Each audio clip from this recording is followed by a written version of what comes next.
BUUSD board meeting.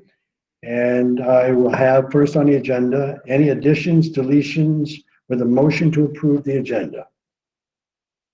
Yes, Paul, I have some amendments to the agenda to make note of. I want to make clear and enter in the minutes that we are using the amended agenda that was posted on the school website yesterday, February 10th. So it's the amended agenda, and the amendments to that agenda were that it included, excuse me, final reading on a policy on personnel recruitment, transgender and gender nonconforming students, substitute teachers, and electronic communications.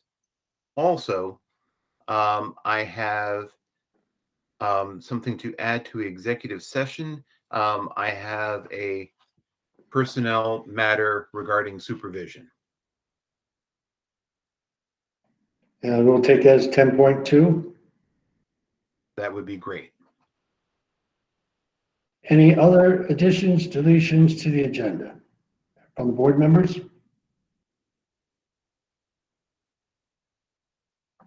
Okay, then I will move directly into items and comments that are not on the agenda. Public comment. Do we need to approve it? Yeah. Oh, sorry, we didn't move on it. Yes, let's get a motion. That's right. I'll make a motion to approve, Victoria. Okay. Second, Sonia. Second by Sonia. I knew the senior members would get it all out there good. Is there any further discussion on that? All those in favor of approving this agenda as so warned, signify by saying aye. Thumbs up. Anyone opposed to it? Let's start that. It might make it go faster. Then it carries unanimous. We have Amel, who is not present at the moment, so that would be the only outstanding member that didn't vote on it, okay? All right, moving on to comments for items that are not on the agenda. This is for the public and public comment period. Anyone wishing to speak, please speak up and give us your name. I'm Jenny Hislop. I'd like to speak. Yes, please. So thanks for giving me the opportunity to make some comments. So my name is Jenny Hislop, and I'm a parent of 2 kids in the Barre school system. And we've been a Barre school family for about 12 years now. And I guess I would just like to start by saying that, you know, in our family, we believe most people are decent and they're trying to do the right thing in the world. And that's especially true in this school system, where we have a lot of really great staff and teachers and administrators who are doing their best. And we have school board members who are serving the community and putting in hours working on really complicated, almost impossible issues. And we're really grateful for that. But in spite of all that goodness, my kids who have been in the school system for 12 years have consistently faced racist incidents in classroom settings, in sports settings, in the lunchroom, from being told to go back where they came from, which is Barre, to being called a chink, from people playing squinty-eyed games with them and speaking fake Chinese. It's just a regular and routine occurrence, and we've learned how to navigate it in the way that works best for our kids, which is often a low conflict workaround solution that enables them to focus their energy on excelling in school. Sometimes I don't even find out about incidents until later, because, you know, one of my kids told me that they don't always have the energy to try to address every single incident. It would just take up too much of their precious lives.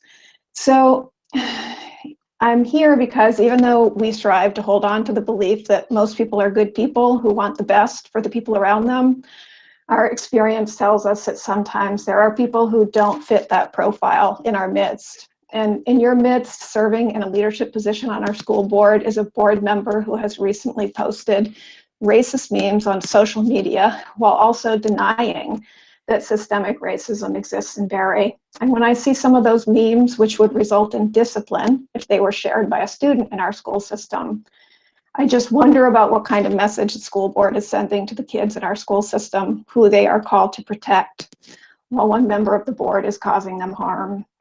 So the question for me is not how to change one school board member's mind. I have no idea whether that's possible. And unlike some folks who don't believe in honoring the results of elections, I do understand that as an elected member of the board, this member can serve out his term while promoting this kind of speech in our community. The question for me is, what are the rest of the people on the board going to do about standing up for the kids so that the children in your school system know that you don't condone these viewpoints? Another question for me is whether you know that there are teenagers in our community who never really thought about what the school board does, but now they know that someone who sits on this board, who's responsible for nurturing an environment where my kids should be able to spend lunch thinking about whether they want tater tots or French fries and not whether someone is going to call them a chink.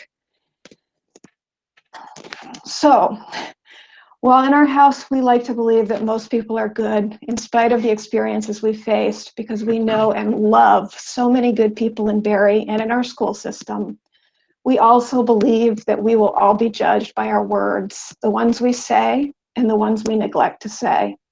And we will be judged by our actions, the ones we take and the ones we neglect to take. We'd like to believe that the good people on the board will do what is right and lead by example for the children that you have been elected to represent.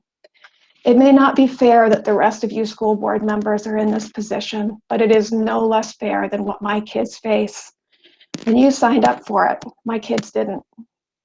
We saw your words of caution about this topic from the minutes of the last meeting, and frankly, it was not enough. So we would like to ask you to use your words and your actions to demonstrate to the kids in our school system that you'd like to be known not by those posts, but by better words and better actions that demonstrate you have the kids' backs in an environment that is simply not always safe for them. I would just ask you to really take active steps to denounce racism and to take concrete steps to ensure that racist and divisive ideology is not impacting your decision-making, and to speak more loudly and more boldly than the voices of intolerance that are in our midst. I'm asking you just to demonstrate what kind of community we want, but have not yet been able to provide for our kids. And I thank you for your service and for all of your quiet, good work. It makes a difference, and we really appreciate it. Thank you. Thank you very much, Mrs. Hislop. And, you know, we need reminders all the time that a voice is better to be put out there so that others can understand where the majority of this board really sits. And tonight we will be dealing with policies that are really directed in this area. And we're into our second reading on it already. And if you had an opportunity to read the policies, you see the direction that this board is moving in. Thank you. But I do appreciate your comments. Thank you. I appreciate it. Anyone else wishes to address the board? Yes, I am Stacy. I don't have my video up. Can you hear me? Stacy, what's your last name? Fulton. Okay. Yep. Yes, Stacy. Yep. I just had a concern about the new bathroom policy. The fact that it sounds like anybody can go in any bathroom they want, depending how they feel suits them. My concern kind of revolves around a special needs child, and where the protection will be for those children of special needs, and who need help, who may not be able to lock the door, who may need help in the bathroom, that kind of thing. Excuse so me. Excuse me. Can I interrupt for a second? So Yeah. sorry, Paul. Stacy, okay. this is Sonia Spalding. We Yep. don't have a bathroom policy on the agenda, but I assume you're talking about potentially the second reading of the transgender and gender nonconforming student policy. But Yeah. since we're talking about that, can we leave that discussion for that agenda item? Oh, yes, is that on tonight's agenda? Yes. Yes, it is. Okay. Certainly. you. Thanks. I can Thanks. wait. Very good. You never know where the individuals who want to speak to the board are going to take this. As I said before, if there are any items that are not on the agenda, this is the time to speak. So is there anybody else that has non-agenda items that would like to speak? Yes, Paul, I see that Mary Ellen has a question or something to speak about.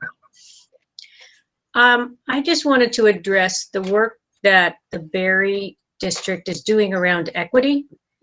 Last night, we had an equity forum, and it was very, very powerful. We are committed to moving equity work forward in our district. And we do have another one next Thursday, if anyone is interested in participating in that. And from that, we're going to create a policy and procedures and professional development. So I just wanted to put that out there, that we are working on these issues. So thank you. Thank you, Mary Ellen. I didn't know if that was on the agenda or not, but I know we have a long agenda. We're bound to miss something. Anyone else wishing to speak to the board about non-agenda item? And welcome them out. Yes, So who- Paul, Yeah. this is Sonia. I can see there's 37 people on the call, so that means there's probably people I can't see, but I recognize some of the names, and I just want to be sure that people who have been used to seeing on our agenda something about reopening or delivery of instruction, that is not on the agenda tonight. So now is the time, if you have any questions or concerns, this is the point where you can voice those because it's not on the agenda later. Okay, anyone have any concerns on those particular issues? Hi, Thank you, Sonia. Who's this? it's Amber Larrabee. All right, Amber, please speak. Hi, I was just hoping to find out some information about the process in deciding when schools go fully remote. And because my children have now been affected for every single Berry Town COVID case that's been happening in the last few weeks. And I just wonder what the process is in determining who are the contacts and how that process might be done a little more efficiently, so kids can get back to in-person learning. Okay, do the administrators want to weigh in at Berrytown, or David, do you want to take this point? Sure, I would be glad to speak to that. And it's true that we have had a number of cases that we've needed to deal with. So the process works in this way.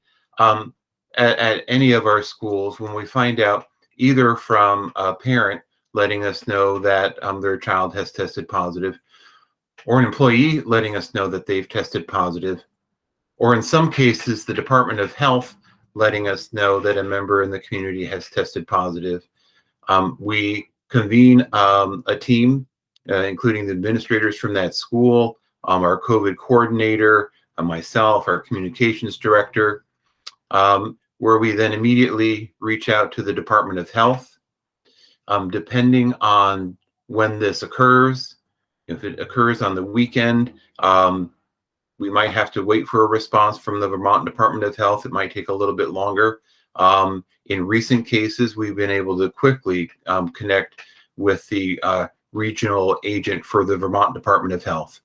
And then that's a standard process that they use with all schools, where we take a look at when the individual tested positive, when they were last in the school, where they were in the school, and then who else might have been in that area. So were there other students in that area, or children on the bus, or adults who were also working in that area, to determine, based on the parameters from the Department of Health, would people be a close contact because they were less than 6 feet away from the person for 15 minutes, or in the general area for 90 minutes up to 4 hours. And then based on that, we develop a contact list with the Department of Health, and then we notify people. There have been cases with recent incidents where the affected individuals also included key teachers, let's say for a grade span. And that's the example today with grade 6 at Berry Town School, where the number of staff who would need to quarantine, and given the number of substitutes that we had available to run those grades successfully, just went beyond our capacity. And that's where the administrator and I, along with input from the team, made the decision to move grade 6 to remote. Our goal always is to have the remote operation as narrow as possible. In some cases, we've been able to keep it rather narrow. And in some cases, we weren't able to keep it narrow. And again, something that is genuinely affecting us, given the nature of the contacts, is our ability to continue to run the building. Because what we're facing is, schools always have a number of staff out on any given day, any given year, and you only have so many substitutes who you can call upon and principals who could work in a class, etc. But unfortunately, in some cases, we needed to close a grade span or at times move the school to remote based on those conditions. Do the administrators want to weigh in as well? This is Jen. I would only add that I think, David, you did a great job of just simplifying all that. Thank you. Okay. Thank you, Jen. Yes, I sorry. agree. This is Brenda. I think that David did a great job of summarizing that. And I would say our goal is to stay as open as possible in every situation, but we're also trying to make sure that we are able to stay long-term open. So sometimes we have students quarantine for that safety. Mrs. Larrabee, do you have anything else? Well, I just have a question, another question. Thank you for answering that, David. But so my husband and I both worked through, I have a sixth grader, and that affected both my 8th grader and my 2nd grader from going to school. But my husband and I continue to work because our employers don't acknowledge the rule that if you have a household member that is a potential contact, that you cannot go to work unless you're symptomatic.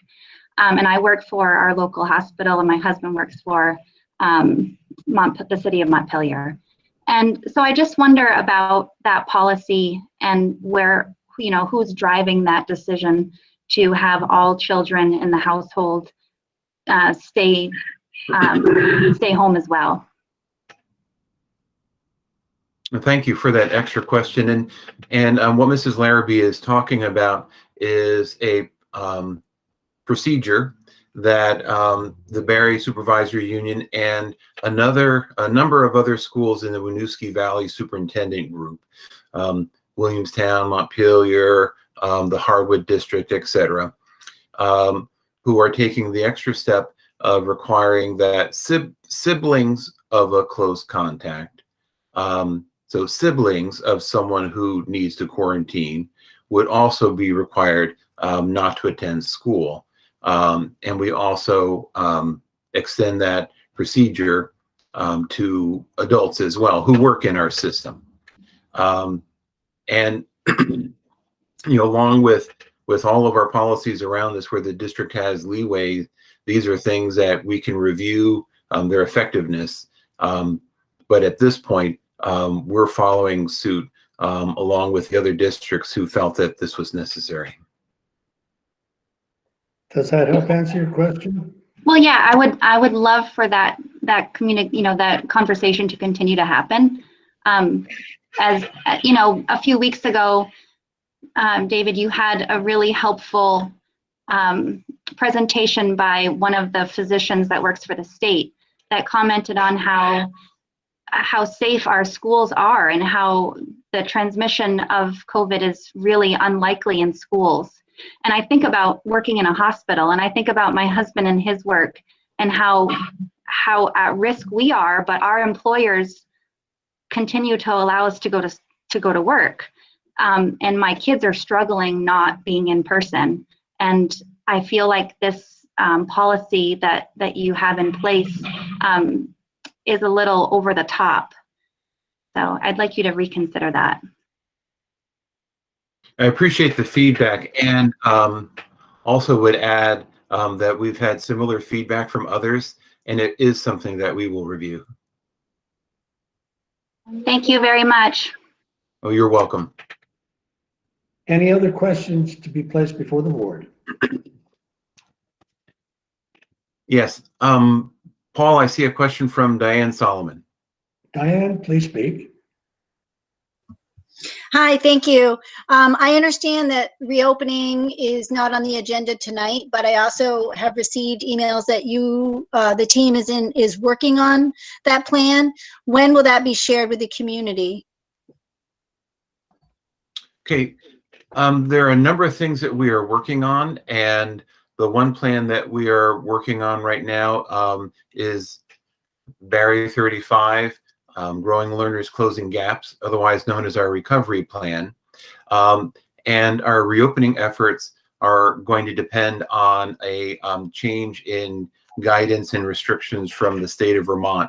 What we've talked about before, the 6-foot rule and our space. Our administrators continue to look at their buildings, and if they can make adjustments, they certainly will. But right now, that 6-foot guidance from the state is confining us, as we've talked about before. So you'll be able to provide the information when the guidance changes, is what I'm hearing you say. That's right. That when the state changes its guidance, we will be ready to ramp up our increased in-person instruction. Absolutely. That's what we all want. Thank you so much. You're welcome. Anyone else wishing to address the board on any topic not on the agenda? Hearing none, we will move on to student voice. Do we have any students that wish to present to the board tonight? Okay, then I will move on to item 4.1, which is the minutes of January 28th, 2021. Do I have a motion to approve with a second and open for discussion? So moved, Victoria. Is there a second? Second, Mel. Thank you, Mel. Any discussions, additions, deletions, or changes?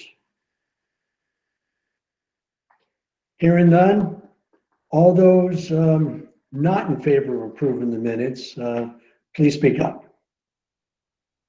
Then the chair rules that the motion is passed unanimously. Does that make the process a little bit easier? Can you do that?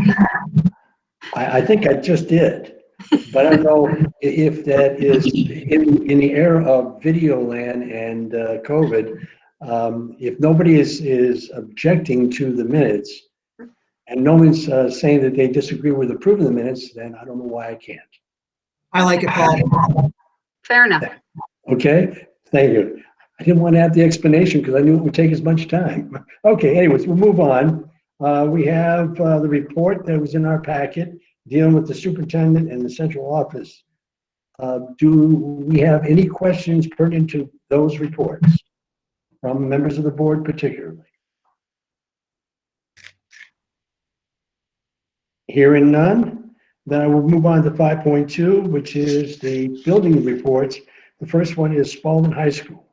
Do we have any questions related to that particular report?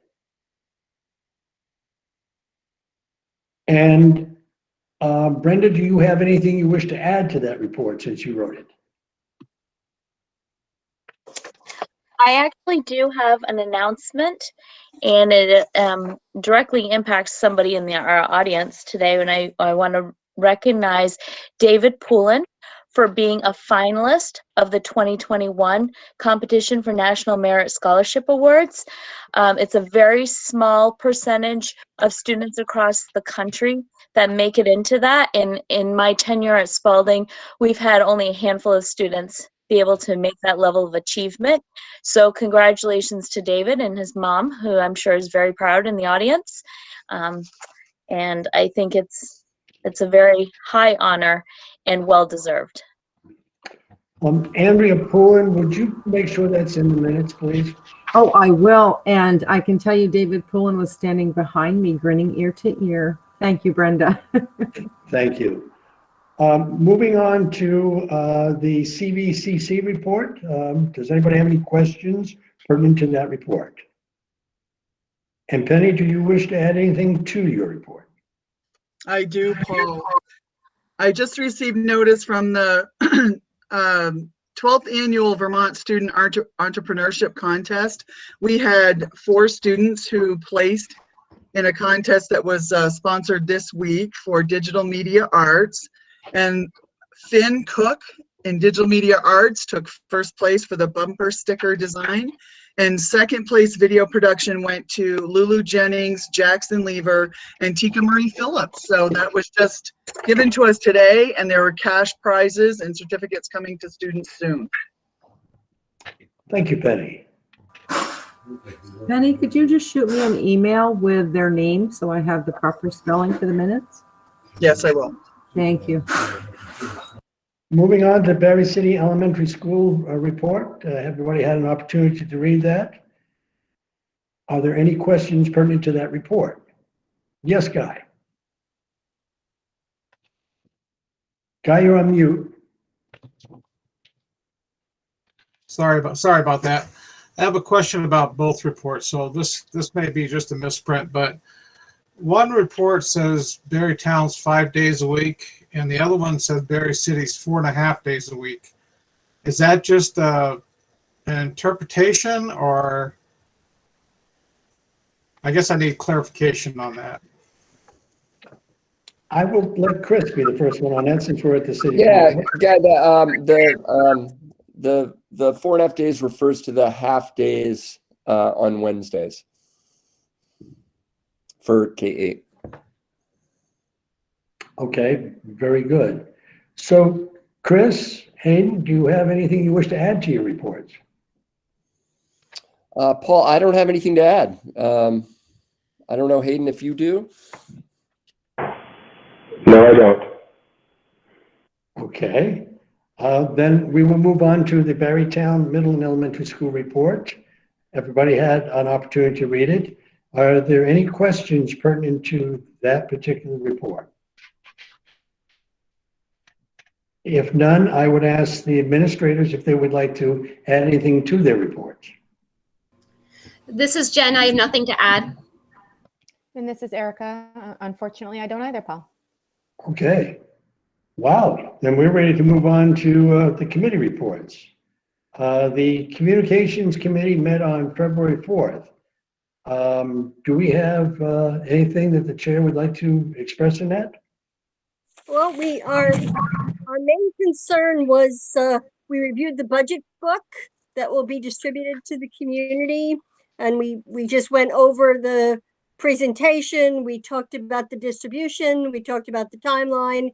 It really is a very stunning piece of work that will be distributed to the community, and I think it makes perfectly clear what we're trying to achieve through our budget and what we have been doing over this past year with our schools.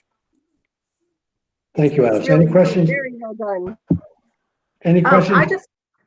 I had a quick question on that because in the minutes, it said that would be updated onto the website this week. And I checked today and it is not. So do we have a live date for that yet? I do. Josh would have to answer that. And I am here. Yeah, so I actually plan on doing like a big reveal of it tomorrow as well as the budget website, so that we have some extra information on there, like the full budget report and CVCC's budget report as well. So that'll be like an email to everybody tomorrow, and shared everywhere and stuff like that. And just one more update on that whole project. The annual reports have already gone through the printing process and should be mailed out next week.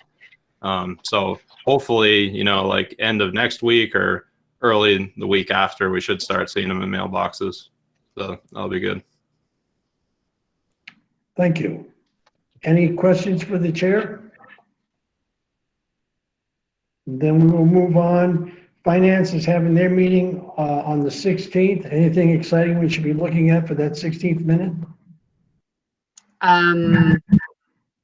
No.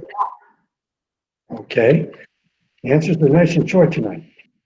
Facilities and Transportation Committee, that was canceled for February 8th. So I assume on March 8th will be reorganized and we'll have a new chair for that? Yes, you will. Okay. Anything else you would like to add to that, outgoing chair, Mr. Chickenelli? Sure. It's been, I think, an honor to be part of that and to chair it. We've done a lot of great things for the 3 schools, like the lights for Spalding High School, getting the generator in for Berrytown Elementary and Middle School, and finally getting a decent driveway and bus loop for Berry City. And I am honored to have been a part of that. And I commend you on your diligent efforts on that because it shows. Moving on to the policy committee. Yes. I just want to clarify. I might have just misheard. The February 8th was canceled. They'd also said they were canceling the March 8th because the board wouldn't be reorganized yet. So their next meeting date was to be determined.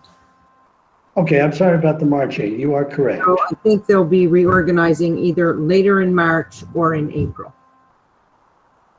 I appreciate it, Andrea. Yes, reading is still fundamental, so I got to get back into Rift. I see that now. Something could have changed. I just wanted to make sure. So that's fine. I appreciate it. Policy committee, next meeting is going to be on the 15th. Do we have a lot of policies coming down in its continuing process for the new board? There's 2 that we're going to be discussing, B22 and E20, the recommended policies. That's public complaints about personnel and community use of school facilities. Okay. Is this going to be taken out of a regular statute and regular guidelines and recommendations from the Vermont School Boards Association? Well, this is mostly working with our facilities director. Okay.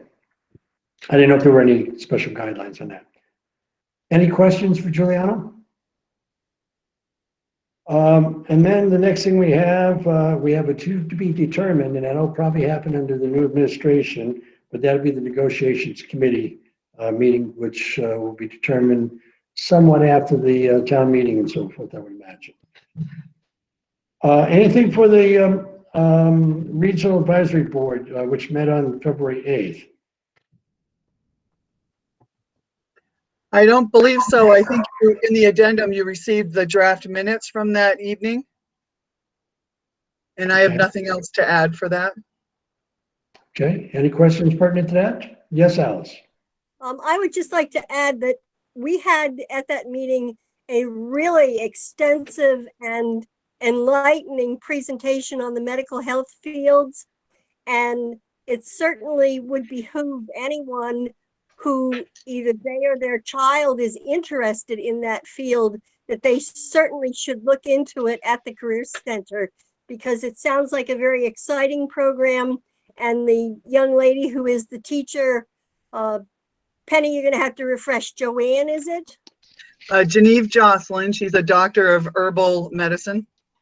Yes, I mean, just really in-depth, very, very responsive to her students' needs, responsive to the community. And I think that it's really worth looking into that for anyone who, regardless whether they want to go into the workforce or they want to go further into college or beyond that, that is a great starting point for anyone. And really, I think the whole RAB really appreciated that presentation. Alice, I would just add one more commentary to that. 2 years ago, we went to an open house, and I believe they were about ready to take my blood and throw me on a table and do all kinds of tests. And I said, whoa, I was just here for just a tour. So it is a great program, really is. And they're very energetic and really excited about that. So it's a good program, and we should maintain it. Thank you. At any rate, in your packet were all the financials. Yes, who? Did I miss something, or did we skip over 3.5 curriculum? He did skip over me. Thank you, Andrea. So that's okay, Paul. So curriculum met, and we discussed the academic interventions that are going on right now, as well as the assessment plans for the school year. For our next meeting, we'll be updating the annual work plan, an update on CVCC and how they're handling or handled their remote education. And then I believe we'll be talking about some of the assessments that have been given to students. And that is February 23rd. Thank you, Victoria. I'm surprised I got away with that because I've never known you not to speak up. But you would have caught it anyways. Anyways, can I go on to financials, folks? There was a rather large stack of information in that. Has anybody got any questions for administration pertinent to the financials? I had one question, Paul, that I guess is a little more directed towards Barry Town, with a $64,000 over in substitute wages. And I was just curious why that's so large. I know we were out a gym teacher. I don't know who else, but is this because of the large number of day substitutes needed? Or is there something else behind that as well? Hi, Victoria. This is Jen. We've also had a few staff members out and needed to secure long-term subs, which I believe would also fall under that line. Right. And Victoria, we were missing that science teacher for the first almost 2 months of school, and that probably impacted it greatly as well. Okay, thank you. Certainly seemed justifiable. David, I see you're unmiked. Do you have anything you want to add to that, or are you all set? No, Jen and Erica's explanation matched it perfectly. All right, very good then. Current business, we have the 2021 Series 1 Vermont Municipal Bond Bank sale, and this requires action. Has everybody had an opportunity to look at that document? Are there any questions pertinent to that document? How do you want to proceed with this, David? So we reached out after our recording secretary's suggestion. We reached out to the attorney helping us with this process, and he recommends a motion along these lines: that there be a motion to approve and adopt the terms of the resolution and certificate and the bond financing documents referred to therein. Okay, everybody have that? It was also printed in our packet for that purpose, I believe. Who would like to make that motion? I'll make that motion, Paul. Guy. Guy Isbell? Who would second that? Second, Sonia. Is there any discussion on this? For this one, I'm going to call the roll on because it is a bond. And that way, I think Sonia will appreciate me doing it that way. Those in favor signify by aye. Put your thumbs up and I'll read off the names. Alice is aye. Guy is aye. Sonia is aye. Where's Victoria? Gina is aye. Victoria is aye. Emel is aye. Who am I missing? Giuliano? Aye. Aye. Tim is aye. And I vote aye. Did I miss anybody? Then it carries unanimous. Paul, just a quick question. Is the signature only from the board chair, or do the school board members need to sign as well?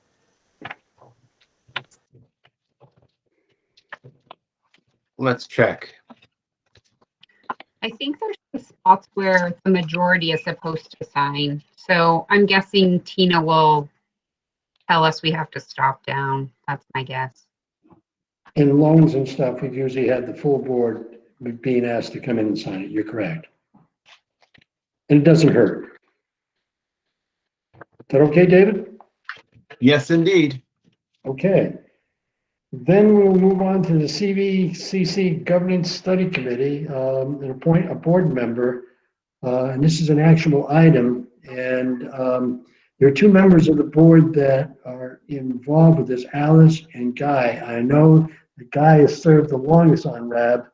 I took the liberty of calling Penny, and you know, Alice, if you're not offended, Guy was interested in serving on that. No, I'm no, and I'm sure that if Guy or Penny or anybody has any questions, they can call me. Oh, Is that it? absolutely. So can we have a nomination? I guess that's the fair way to do it. I only brought those two names up because they're on that particular level. Yes, Alice. I would nominate Guy. Is there a And I'll second? second it, Victoria. Okay, I'm going to do this the quick way. Are there any individual board members who are opposed to Guy's nomination? So Guy, you have been appointed by the board. Now we have the healthcare proposal from the Vermont legislation discussion. Who wishes to lead this one off?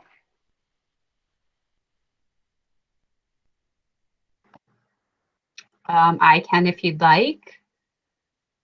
Go right ahead. So there's a letter that was written. We got information from Lisa. It's in your packet for the members of the General Housing and Military Affairs Committee.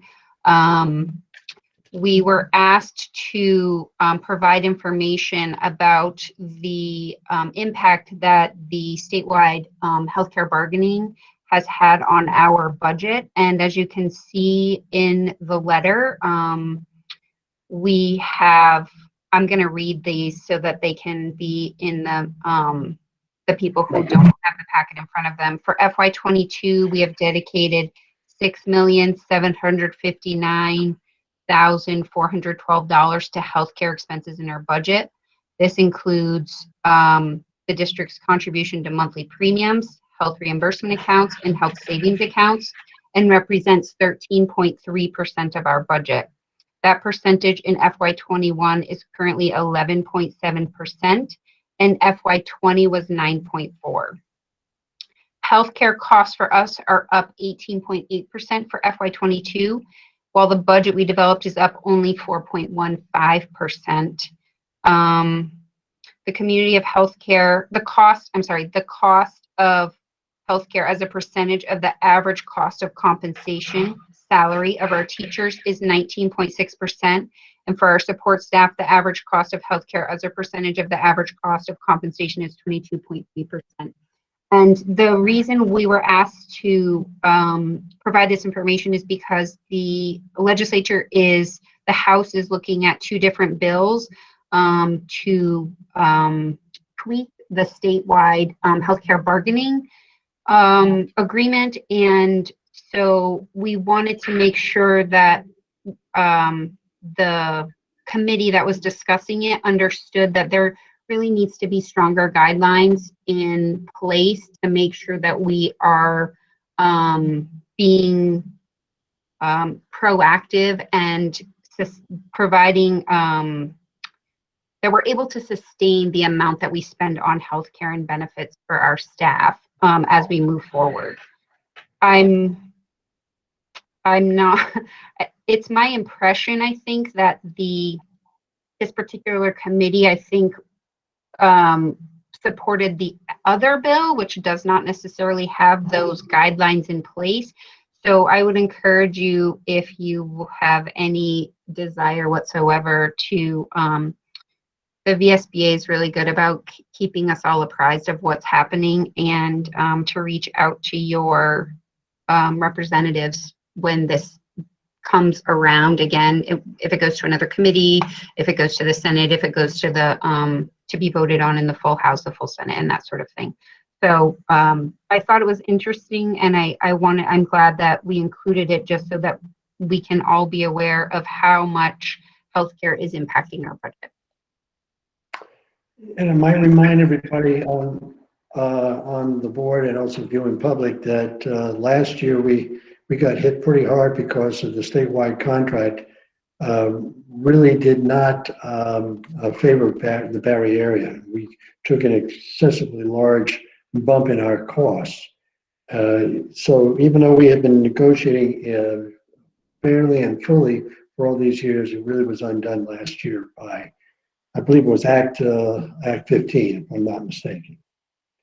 Any questions on that? Paul, I've got a question. Yes, Julia. I'm a little unsure of the paragraph here that says healthcare benefit increases continue to jeopardize educational opportunities for students and are causing the district to defer necessary maintenance and safety upgrades to our buildings. I don't know what that means.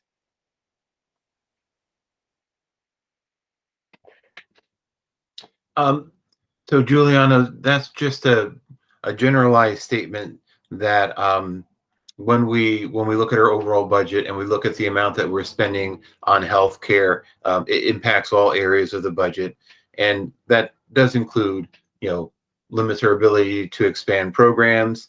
And although our district has been careful about maintenance, it'd be true to say that in our proposed budget for FY22, we did reduce the amount of spending for building maintenance, due to the constraints of these extra costs. Yeah, but the word necessary and safety upgrades, I have issue with that. Point taken. Yep. Do you want to elaborate on that a little bit more, Juliana, so that the rest of us are really in tune here?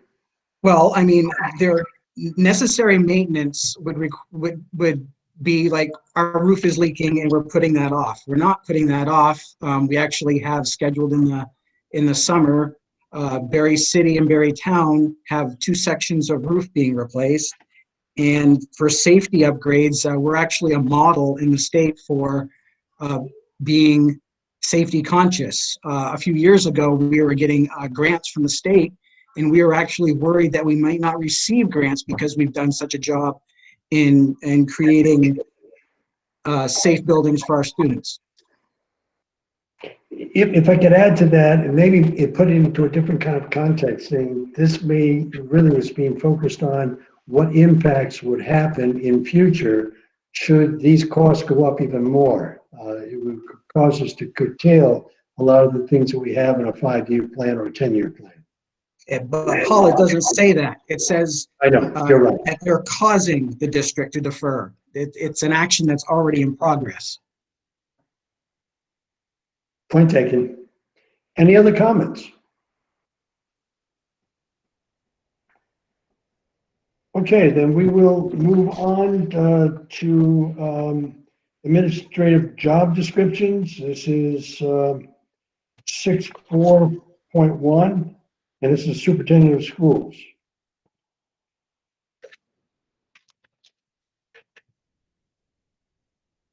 Can I ask a question? Yes, Sonia. So I apologize because I think this was included in the addendum and I didn't realize it until I started reading the addendum at 4 o'clock this afternoon. And so my question is it possible to, we can discuss it if you guys have questions, but is it possible to get a copy of the current or the superintendent job description? I'm assuming, is this the current one or has this been modified? These are based on the current job descriptions with only slight modifications. I believe, I don't have them side by side. I believe the superintendent job description is identical to the previous, and the assistant superintendent job description is a modification of the curriculum coordinator's job description. And the major changes in that are the areas where it said the assistant superintendent for instruction in coordination or in collaboration with the superintendent will take care of certain duties. Is it possible to get a copy of each of those original that you were working from, just so we can see where the modifications were, or if you have a copy that has, strike throughs or whatever, just so we can see what has changed? Yes, I can bring that. When would the board like that? At our next board meeting. That would be great. And we could just put it, Absolutely. we put it on the agenda again. Could I be so bold to ask that? I just said, Absolutely. let's have it on our agenda for next board meeting, but we should be able to get that out early next week, I'm sure. Am I correct, Dave? Yes, indeed. Okay, very good. So that'll take care of 6.4.2 as well. Shall we go on to the old business section, dealing with the FY22 tax calculation update? Has everybody received that calculation sheet? Do we have any questions from the board? I have a question about how this is being presented, and I'm glad Josh is here. Because with the yield changing and that impacting our tax rate, what have we changed? I'm assuming that your draft went to the printer before you were able to change this. Is that true? Yeah, that's correct. And so that's the kind of the benefit of the budget website is we have the ability, if last minute changes like that happen, we can update, and that's kind of the downside to print. But yes, that's correct. It went to printers on Monday, and so we weren't able to get that in time. So to be clear, are we going to be presenting this with the assumption that the yield will be changing? Yes, and on the annual report and anything else we put out, there's disclaimers saying that all these numbers are our best estimates at the given time, and they're all subject to change. Yeah. Okay. Thank you.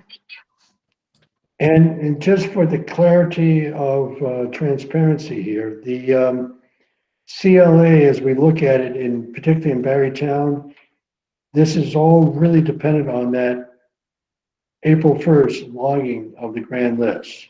If that happens, then these numbers become more reality for Barrytown. Correct. And that's where that disclaimer is important to have that in there. I'm referring to the third column of this budget projected sheet. Any questions on that so far? Paul, I guess the other thing I would like to say is for people who don't have this in front of them and who have, maybe not are trying to keep up with what we're talking about, the yield changed. The I can't remember which committee, I'm sorry, has recommended that the yield be changed because of the position of the ed fund. So that changes our formula. So for Berry City, the original projected tax increase was 13 cents, and now it's 6 cents. So to be very clear, the yield changing has a very big impact on our tax rate. And for Berrytown, the projected tax rate, with assuming that the assessment is large and the CLA is at 100%, it was supposed to be at a decrease of 16 cents, and now it's a decrease of 24 cents with the yield changing. So I just want to be clear for people who don't have that paperwork in front of them and what we're talking about. That's with the yield changing, that changes the formula and changes our tax rates, which means the amount of increase is lower. Is that clear? And to clarify, just to clarify one more thing in dealing with Berrytown, prior we had a 22-cent increase. With the yield changing, that would drop down to about 9 cents. And if we get that, and that's why I keep bouncing back this, if the grand list is lodged on April 1st, then we are looking at what amounts to a negative 24 cents. So those are all numbers that are subject to what happens in the near future. Where are you getting the 9 cents? I see 13 cents. But that's the 13 cents is after the new yield numbers. The prior number that we had on the second draft showed us that it was 22 cents. Okay, and then it dropped to 13 with the new That's yield. right. And Okay. if the grand list gets lodged, then it would drop even further, because then we'd be at 100% CLA. Okay, any questions on that? I know this is a confusing thing. Yes, Gina? I have more of a statement, mainly because it is a confusing thing, and I was reading that and getting an explanation as it was going along, and I found it confusing. So I just want to make sure, and this is sort of to Josh, who I think this is repeating what he already said, but that when we create whatever we're presenting to the public, that we're making it a little more accessible to people who maybe aren't familiar with this type of document. Because I'm sorry. Because I think that could be misleading and confusing about where we were and where we are right now. Yeah, and I absolutely agree with that, Gina, too. And I've been working with Lisa Pearl too, over the last, I don't know, probably like 2 months or so to try to get a handle on these numbers and try to simplify them as best we can. But you're right, it's not a very straightforward process, that's for sure. So can I ask a follow-up to that? Because what I hear Gina saying, or what I would like to ask is, can we reference the information that's in the printed annual report that has gone out that has a different calculation because the yield was a different number? And then, basically this has changed because, so people don't think, why does this not match up? Can we include all of that information? Yeah. Oh, yeah. No, definitely. Because where it will be located on the budget website, I mean, there's room for any sort of additional notes that we need to make. So that's the benefit of doing it electronically, at least. Okay. Awesome. Thank you. Josh, just to be clear, we just want to maintain that transparency is how we got from one series of points to another to now another one. And I don't want to confuse the folks in Berrytown. So that's why I wanted to make sure that we were clear on that. Yep. No, that's really makes sense. All right. Very good. Any other questions pertinent to this? Paul? Yes. This is Guy. I noticed David Delcourt is on the meeting, and I know he's done a great job explaining this as it regards to other districts. And I have full confidence that he'll probably write a story about this this particular piece tonight.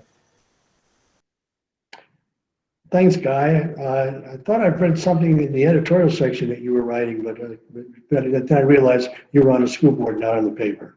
I appreciate it. Moving on, we have the second reading and personnel recruitment, selection and appointment, and background. This is under B20, recommended action for tonight. This is a recommended policy. Do I have a motion to approve this for a second reading? So moved, Alice. Is there a second? Second, Victoria. Is there any discussion on this? I just wanted to follow up and let you know that I did reach out to the VSBA, but I have not heard back. So I apologize because I asked about striking all of the language. It's not in the policy that you have now. It was in the first reading. And so I apologize. I didn't get that. But I'm just letting you know I did. I'll let you know what they say when I hear back. Okay. Any other commentary? I'm going to ask this in reverse. Is there anyone here who is opposed to approving this policy in the second reading? I assume everybody's in favor. Then the ayes have it. Second and final reading of transgender and gender non-conforming students. This is seat 28, recommended action. I'll make a motion to approve for second reading. This is Tanya. Okay, is there a second? Second, Victoria. Is there discussion? Hearing none. Is this Go ahead. where we chime in about the bathrooms? If you want to, sure. Okay. So my concern is for the safety of students, especially ones who cannot protect themselves, if anybody's allowed in any group bathroom based on how they feel.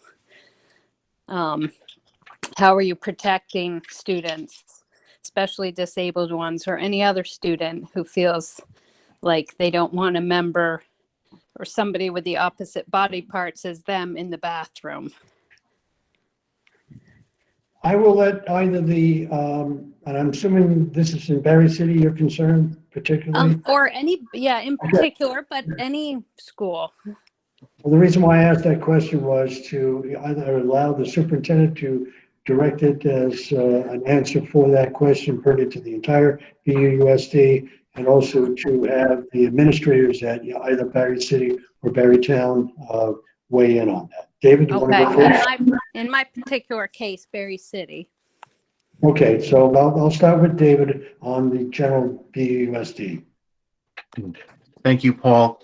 Yeah, so in regard to that question about how would we respect students' privacy and other student concerns in the use of facilities, I've spoken with the principals, with Brenda Spalding at the high school and Chris Hennessy at Berry City School, who have dealt with this policy before. And it goes along with what's covered in the draft policy, what's under use of gender segregated facilities. So what they tell me in their experience working with students on this issue, that with using single stall bathrooms or using schedules, they've been able to accommodate the needs of all students under this policy. They have had students who are transgender or non-gender conforming in their schools, and they've successfully implemented it. So I guess it's twofold. The administration is able to address these concerns when they come up, and also the schools have facilities and options to meet the needs of all students. So in short, accommodations would be made in all schools. Correct. Does that help answer your question? Pardon me. She didn't say protect somebody's privacy. She said protect the students. How do we protect? So we had the great drumstick debacle a few years ago that wasn't even in a private area. How do we protect our students?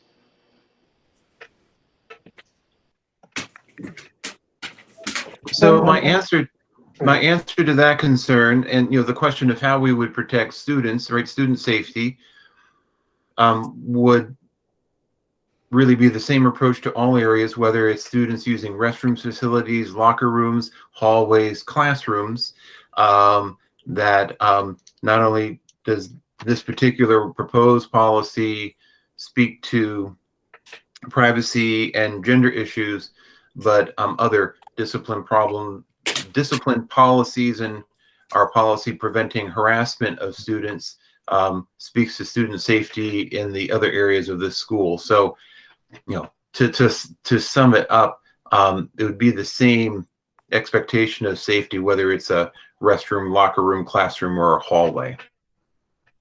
Gina? Thank you. Yeah, thanks. I've been thinking about this a lot today, and I was doing some research because I wanted to come in with language that was not just me spitballing. And a quote I found that I thought really hit the nail on the head for me from the National Center for Transgender Equality is that policies that allow transgender people to use the correct bathroom do not legalize harassment, stalking, violence, or sexual assault. Those behaviors are and will continue to be against the law for anyone, anywhere. And for me, the main point of this policy is creating an environment that is safe for all students. I believe that is our responsibility as a board. I could jump and ramble on about statistics, and I will if people really want me to. But that this policy does not undermine the safety of any students, and I think that that trying to make it about safety is trying to further a different agenda under the guise of the greater good. Okay, thank you. Anyone else? Let me say one more thing. Yes, Steve. As a parent of a special needs child that I have had to go into the bathroom and help her do feminine things, I got to tell you, My concern is my daughter knows no evil. Now, maybe the kid with the drumstick didn't know any evil. I don't know. But I do know that I think we need to make sure we have adequate protections in place before we really start mixing the genders in the bathroom. I think everybody ought to have equality. This is not about equality. I am concerned about putting children in positions with people that we do not know that are evil. Okay, Tim, I'm going to let Chris Hennessy in on that as an administrator to talk about it. And now, Hey, thanks, Paul. I think I just want to jump on Gina's point there, and I thank you for making that, Gina, that nothing about this policy would ever preclude us from dealing with any issues of harassment or any other school policy violations or the breaking of the law. And I just hope we cannot equate the two. I think this is about making all children and families feel welcome. It's not in any way in what we look at as a safety issue. I also want to point out that this is not a big issue. We have a handful of students who identify in this way, and I applaud all of our efforts in all of the schools to maintain their privacy and their dignity. And we've been able to really do this in a very subtle, dignified way for all people.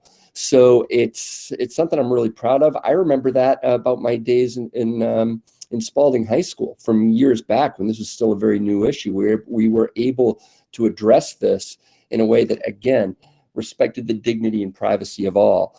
I don't recall any of the incidents in my time in Barry City, when I was in Montpelier, even at Spalding, where kids' safety was ever compromised as a result of our approach to this. So I want to address again, this is not in terms of numbers, a large issue. We're not talking about a lot of kids or families.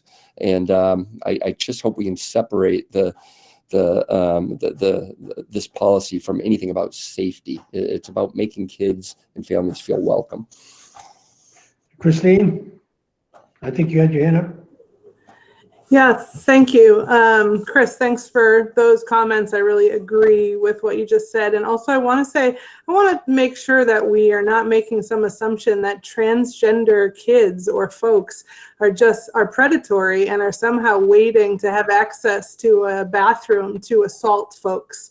The research nationally does not show that. Like Gina was quoting, that stuff is right on. And I am a school social worker and a licensed clinical social worker for the state of Vermont. That research just isn't there around transgender folks. And so I think we need to be careful about how we're talking about evil and predators and that kind of thing. Ma'am, I'm really not trying to say, I don't know what gender or anything was the kid that attacked the other kid with the drumstick was. I don't know whether he was trans or straight or whatever the common phrase is these days. But there are predatory people everywhere. I have met them. Tim, I just simply say there are consequences to be had when somebody breaks the rules and violates the safety of other students. I'm going to ask Erica Pearson. She has had her hand raised. Oh, and excuse me, Paul, not to cut Erica short, but I see that a member of the public, Amy Richards, I believe, yep, Amy Richard had her hand up for a while. Okay. I can be very short, Paul. This is Erica. Thank you so much. Chris Parker actually spoke and beautifully stated what I was going to state. And I would just add to that, to what Chris Hennessy added, is fundamentally, it is the job of all of our administrators to make every child feel welcome, regardless of the numbers. And that is a task that we do not take lightly or feel lightly about. So that said, I guess I will leave it at that. This is definitely a hot button topic, but that is our fundamental job, and we will continue to do that to the best of our ability. Okay, I'm going to move to Amy. Amy, you have the floor. Mine will be really quick. I just wanted to say that it was awesome that Chris Parker came on and said she's so beautifully spoken, and unfortunately I'm not. But I will say that there is no comparison between a violent event that happened at a school and a person who is transgender going into a bathroom. And I think that rhetoric has to stop, especially at this sort of leadership level, because there are people who go to these meetings who have kids who are affected by this, and bringing up an event that actually probably shouldn't be brought up. It's not very professional to begin with, but then to compare it to a child who is struggling with their identity or has finally discovered what their identity is. I think I just needed to put that out there. I'm disgusted by it, and I appreciate all of you and your kind words, but like that, I think that's just a little bit too much for the public. So that's it. Thanks. Thank you, Amy. Appreciate your commentary. Hayden, you had your hand up. Thank you. Yes, well, I wanted to kind of take us back to the original question that was presented and do my best to give a straightforward answer.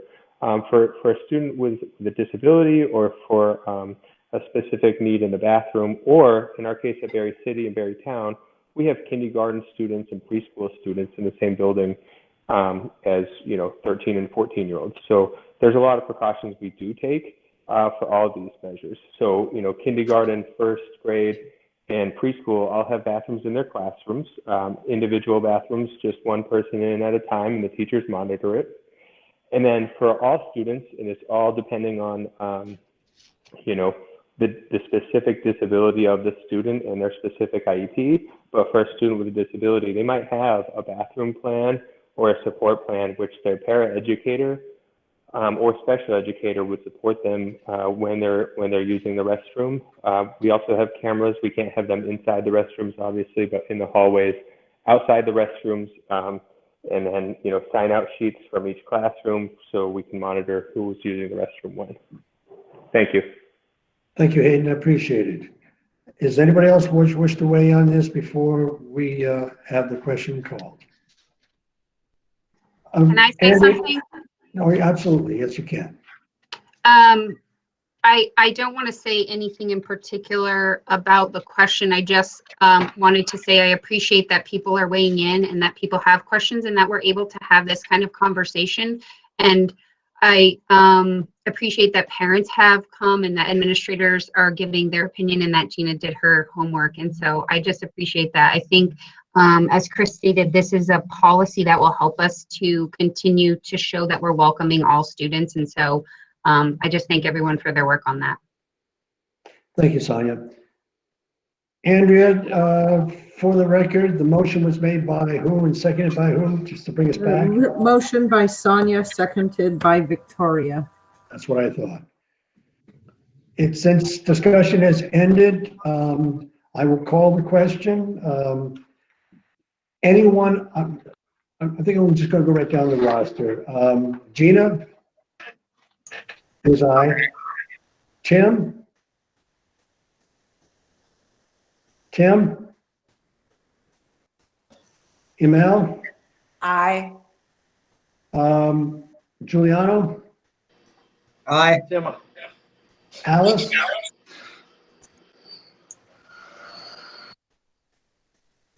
Aye. Aye. Victoria? Aye. Sonia? Aye. Tim? Tim? Tim gave you a thumbs up already. Is aye, and the chair votes aye. This passes unanimous. And I vote aye, Paul. Oh, I'm sorry, Guy. And you're right at the top of my screen. How could I miss you?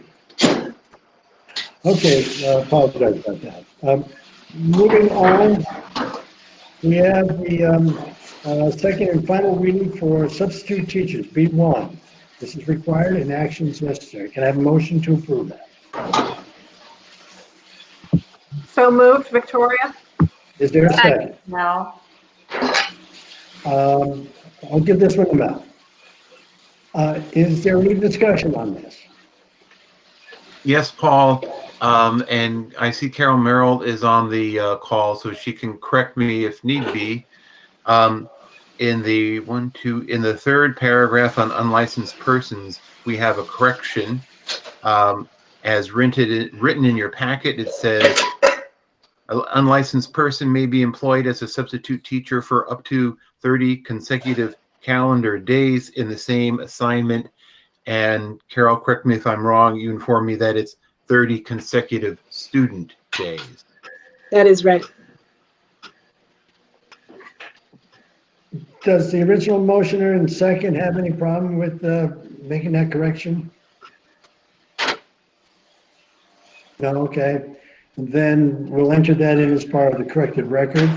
All those in favor? I might be being a little technical here, but is that considered a substantive change? I don't believe it is. Do you, David? Reading. Paul, I don't think so. It's Juliana. Yeah, okay. I agree with you. So is there anyone opposed to the reverse route?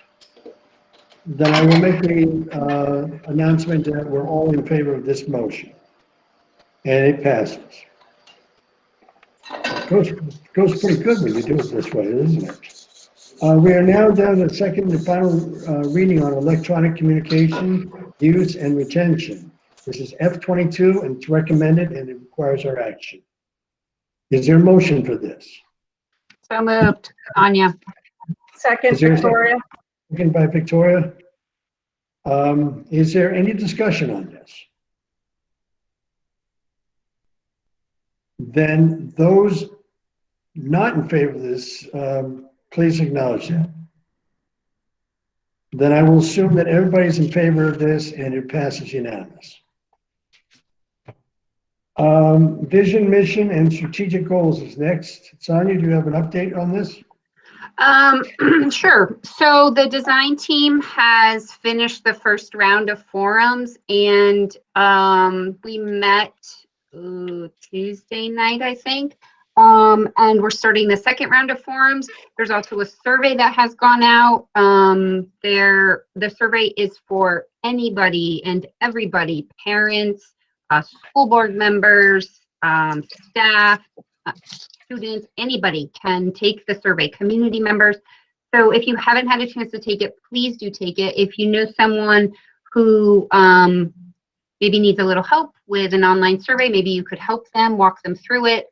It's very simple. Josh did a great job designing it. It takes really just a couple minutes and it will help us as we are pulling together from all different stakeholders the vision, mission, and strategic goals. So we would really appreciate your feedback on that. Thank you. Anybody have any questions pertinent to this? We've been getting all the email. Oh, who is that? This is Guy. There's a date that needs to be in, right, Sonia, if I remember correctly? Is it, I'm trying to remember the date, but it's date specific.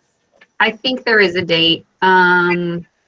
Maybe February 24th. I don't know. Some reason that sticks in my head. This is Josh. You're correct, Sonia. Yeah. So February 24th. Thank you, Guy. Yes, and thank you, Josh.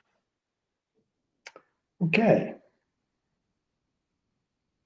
Other business to be brought before the board tonight. And then we will move into our roundtable, and I will start with Gina Igley, who's got her hands full. You're all set, Gina? Okay. Tim?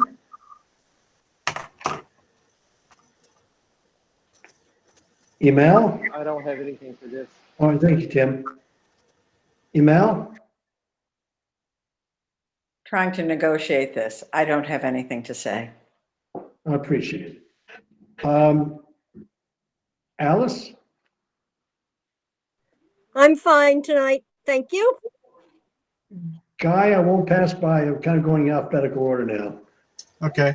I just have a quick question for Mary Ellen.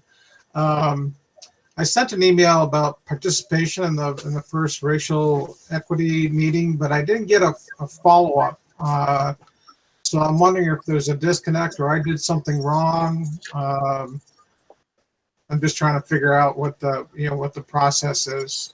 And I don't think the email went to you. I think it went to the other person that was requesting it. So just a clarification of that. And since we have a lot of people on the meeting tonight, I think to restate what that, I know you stated it originally, but to talk about it again may be good. It's not too late, Guy. You can still be included in it. We have a forum coming up next Thursday night, February 18th at 5:30. And so I'll send you the invitation to that.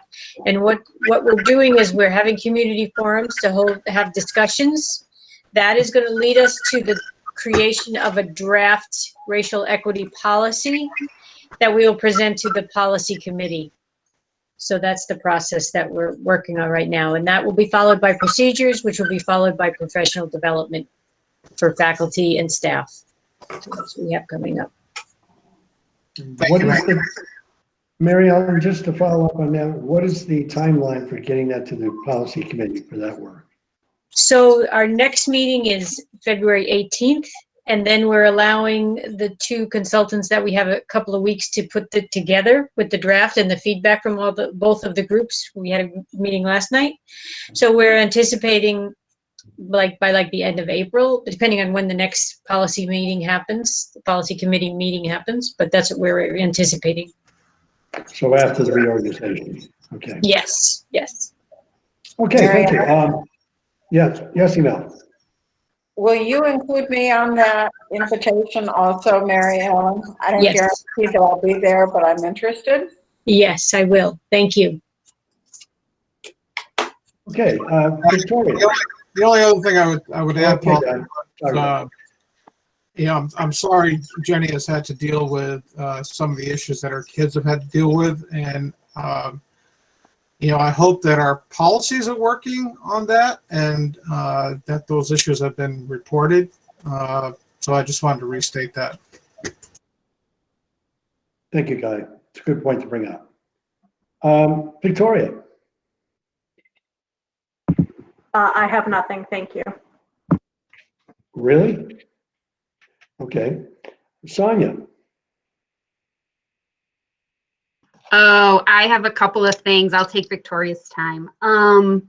So the first thing I wanted to do was recognize the parent that spoke at the beginning and say, I appreciate it. It's hard to get on a call and it's hard to tell us the things that are really hard for us to hear. So I appreciate that. And I know I personally will try to do a better job. So thank you for bringing it to our attention. And please also know that we as a elected body can only do so much. So I appreciate that. And I hope that you can appreciate our limitations. The other thing I want to say is I appreciate all the parents who are on the call and the parents who are participating and the parents who are asking good questions. I really think that's awesome. And the third thing I want to say is I did an online equity conference through the National School Boards Association yesterday. And I don't know if anyone else had the opportunity to do it, but it was amazing. I don't know if I'm able to send out a link to look at the recording. The keynote speaker was phenomenal. And if you have even just a few, like half an hour, I think he spoke, I would highly recommend just listening to that first part because it was really great. So I will share that with everybody if I can find the link. And I just wanted to let you all know that. Thanks. Thank you, Sonia. And it falls to me right now to give my part of the roundtable discussion. This has been an extraordinary process that we've been going through, but I want to take a little time to recognize Emil for putting her name in the hat to be on a board for 1 year as an appointed position. Someday we'll meet in person this long year. It'd be interesting to talk about some of the other things that we've talked about. And also appreciate your hanging in there. You couldn't have come on in a more interesting time, let's put it that way. I also want to recognize Victoria for all her hard work on not only on this BUUSD, but but also the work she did at Barrytown as well. Victoria's put in 4 dedicated years. She certainly has spent an awful lot of time researching things out for the district. And I've really enjoyed your pointed discussions and also your pointed observations that cause a lot of people to kind of raise their eyebrow and say, we need to look at certain things. And finally, I really want to recognize Giuliano for all his efforts. Giuliano, you've been on and off the board for about 2 or 3 different times, but I've known you for well over a decade or more of being involved with this school district. You've been passionate about it. We don't have to always agree, but we've always been able to draw a consensus, and I think you've been a person who's willing to roll up his sleeves and put in the dedicated time. Other than that, we're going to have our next meeting on February 25th. That'll be my last meeting along with the 3 individuals I just spoke about, and I'm hoping that as soon as we're off the board, we can get back to normalcy sometime soon, because we desperately need to help kids get caught up. Any other commentary from the board before I move on? Hear none. Future agenda items. Is there any other items other than what we mentioned so far tonight that we need to place on the next meeting? We're moving ahead with 2 things. One is the administrator and central office evaluations. That'll be discussed probably in the next executive session next week. And we're asked to have that moved to that time. We're going to be taking up several items that were asked to be placed on that agenda. David, you have those all logged? Yes, we have them in the minutes. Okay, good. And is there anything else that we wish to have before the upcoming vote? Okay, then what I will do now is we'll move on to executive session. This is 10.1, and we also have a 10.2. Henry, do we take, because we have a personnel issue, do we take that separate and apart from the superintendent evaluation?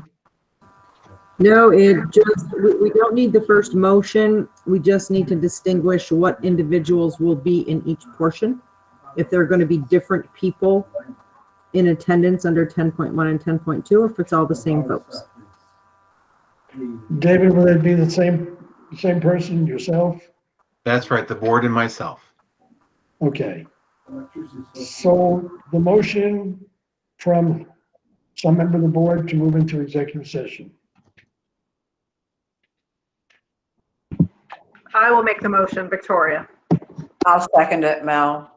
Seconded by Mel. Any discussion? I have a Sure. question. David, are you sending us a link for separate, or have you? Yes. Yes, you should have one in your inbox. Awesome, thank you. You're welcome. Okay. Is there anybody opposed to moving into executive session? Then I will assume it's unanimous, and therefore we are moved into executive session. Thank you very much for your time. And David, you'll send me the attendee list and the video, I presume. Yes, I will. Both of them this time. Thank you. Expect any action, David?